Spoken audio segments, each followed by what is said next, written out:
Bonjour à vous tous et merci de regarder cette vidéo sur YouTube ou les réseaux sociaux. Alors aujourd'hui ensemble nous allons voir comment bien installer sa batterie et comment bien se positionner derrière celle-ci. Donc cette vidéo est consacrée à vous, débutant qui venez de recevoir ou d'acheter votre première batterie, ou aussi à vous parents qui venez d'offrir une batterie à votre enfant, ou encore à vous autres qui vous sentez un petit peu bloqué, limité dans votre progression à cause d'une batterie un petit peu mal configurée. C'est parti.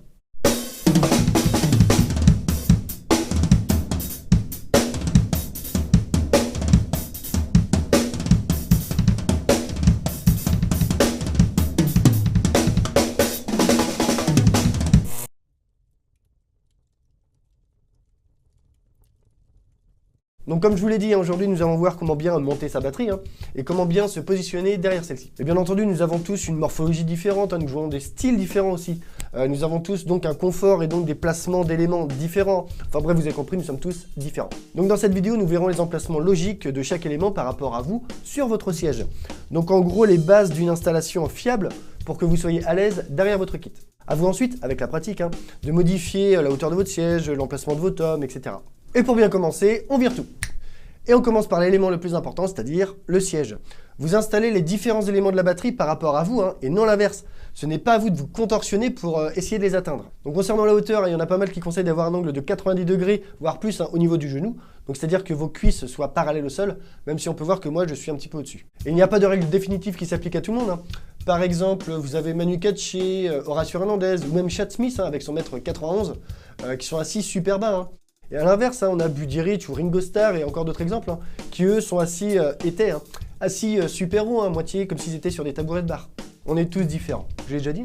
On adopte donc pour aujourd'hui une position standard au niveau de la hauteur du siège, d'accord? À vous de la faire évoluer petit à petit. Premier élément de la batterie, on commence par la grosse caisse. Mais avant de bien la positionner, juste une petite précision. Quand vous êtes assis sur votre tabouret ou même n'importe quel siège, naturellement vos pieds sont un petit peu tournés vers l'extérieur comme ça, d'accord? Ils ne sont pas parallèles, c'est-à-dire droit devant vous. On va donc placer la grosse caisse dans cette position logique du pied. Comme ça, il ne sera pas bridé ensuite dans sa progression, vu qu'il ne fera pas un geste un peu forcé, non naturel, pour actionner la pédale. Pareil pour le pied de charlet, on regarde où tombe logiquement notre pied et on l'installe à son emplacement. Ensuite, on installe la caisse claire et son pied. Et concernant sa hauteur, et même si forcément elle peut varier selon le style que l'on joue, si on a besoin d'utiliser le rimshot ou pas. Donc le rimshot, c'est tapé simultanément entre la peau et le cercle avec la baguette. Donc là, c'est juste une petite astuce pour vous donner une idée. Vous allez simplement tendre vos baguettes, comme ça, d'accord? Et vous allez essayer d'avoir vos avant-bras parallèles au sol, d'accord? Et en fait, il faut surtout avoir les poignets dans l'axe, d'accord? Dans la continuité de vos avant-bras. Une caisse claire trop basse ou trop haute vous oblige à casser vos poignets, d'accord? Donc ils ne sont plus dans l'axe de vos avant-bras. Ce qui limite donc leur amplitude pour avoir ensuite une bonne frappe ou de bonnes ghost notes. Donc en gros, ça vous limitera dans les nuances que vous pourrez apporter à votre jeu. Sans parler d'une mauvaise position qui pourra vous apporter des douleurs, voire même des complications à long terme. Donc on installe la caisse claire à la hauteur voulue. Une fois qu'on a notre caisse claire, on passe à la charlet.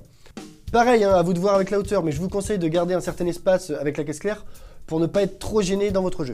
Et si vous vous rendez compte que la charlet, selon son diamètre, dépasse un peu trop sur la caisse claire ou un peu trop éloigné par rapport à notre position initiale du pied, vous pouvez le décaler un petit peu pour qu'elle arrive à peu près, c'est un conseil, qu'elle dépasse juste un petit peu sur la caisse claire. Donc là, on a les trois éléments les plus importants de la batterie que sont la grosse caisse, la caisse claire et le charlet. Allez, on continue avec les tomes et juste pour vous, j'ai changé tous les réglages de ma batterie pour vous proposer dans cette vidéo une configuration standard, d'accord? C'est-à-dire 2 tomes devant et un tome sur le côté. Et pour ceux qui tombent pas mal, qui font pas mal de dates, donc qui n'arrêtent pas de monter et démonter la batterie, vous savez que les réglages, c'est sacré. On commence par le tome basse. Alors essayez de l'avoir au même niveau que la caisse claire, voire un petit chouïa plus bas, d'accord? Tout en laissant un espace assez important pour ne pas gêner la jambe pour la grosse caisse. Ensuite, on passe au tome alto. Alors lui, il sera le tome devant vous, en face de votre caisse claire. Si on trace une ligne pour marquer l'axe devant vous, on voit bien que le tome et la caisse claire sont dessus, alors que la grosse caisse est un petit peu décalée. Ce qui est logique avec ce que je vous ai expliqué en début de cette vidéo, avec la position naturelle du pied. Et concernant son inclinaison, il y en a qui les jouent complètement à plat, d'autres complètement inclinés. Donc c'est vrai que ça dépend un peu de la morphologie de chacun, mais aussi ça dépend beaucoup du style de jeu de chacun. Et on assiste aussi à des phénomènes de mode. Dans les années 80-90, on avait des kits avec des tomes super hauts et super inclinés. Et petit à petit, les fûts se sont abaissés et mis à plat. Même phénomène pour les cymbales. Et donc vu que dans cette vidéo on veut partir sur une base classique, qui sera ensuite évolutive par rapport à votre morphologie, votre style de jeu, etc. Là on va placer ce tome dans une position donc de base, et qui, comme pour tout le reste, ne vous bridera pas dans votre progression et donc dans votre jeu. Donc on l'incline légèrement vers soi, histoire de ne pas être trop gêné par le cercle. Et concernant la hauteur, pareil, essayez de le mettre assez bas pour ne pas avoir trop d'efforts à faire pour l'atteindre. Pareil pour le tome médium, concernant sa hauteur et son angle, on essaie de trouver une certaine continuité avec le tome alto pour le placer. Et bien entendu, profitez-en aussi pour donner quelques petites rectifications sur les autres éléments, pour essayer de trouver une certaine harmonie dans l'emplacement de chaque élément pour votre batterie. Alors à ce stade, j'ai une petite astuce pour voir si les éléments sont bien positionnés par rapport à vous. Donc vous prenez votre baguette comme ça que vous placez au centre de votre caisse claire, d'accord? Vous l'inclinez un petit peu et l'olive, donc l'olive qui est le bout de la baguette, doit arriver normalement au centre de la peau de votre tome alto. Ensuite, vous la faites pivoter et elle doit arriver au niveau du cercle de votre tome médium. On continue à l'incliner et elle doit arriver cette fois au niveau du cercle de votre tome basse. Bon voilà, c'est cadeau, c'est juste pour vous. Et il ne reste plus que les cymbales. Alors là, sujet sensible, parce que franchement, il y a tellement de possibilités, selon leur nombre, leur spécificité, leur diamètre, que ça ne sert pas à grand chose que je vous conseille dans cette vidéo. Je vous explique quand même pour les deux cymbales principales, la ride et la crash. Alors généralement, avec une configuration standard, avec les deux tomes devant comme ici, on positionnera la ride un peu au-dessus du tome médium, d'accord, sans trop le recouvrir non plus, et un petit peu incliné vers vous. Et la crash sera placée à peu près à cheval au-dessus de la charlet et du tome alto, à une hauteur assez accessible, donc pas trop haut, et assez à plat, mais un peu incliné vers vous quand même. Et voilà notre kit installé de façon classique, je suis d'accord, mais surtout de façon logique, pour que vous soyez le plus à l'aise possible dessus. Mais bien entendu, comme je vous l'ai beaucoup répété, nous sommes tous différents, d'accord? Donc ma disposition d'aujourd'hui ne conviendra certainement pas à tous. La preuve, c'est que normalement, mon kit n'est pas disposé comme ça. Je l'ai fait évoluer avec le temps et il évolue encore. Et comme je vous l'ai dit, il n'y a pas de règle concernant la disposition du kit.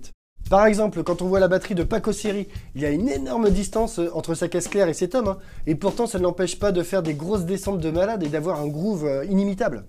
Ou alors Annika Nils, qui a une inclinaison de cymbales assez particulière, et une caisse claire avant son tome basse.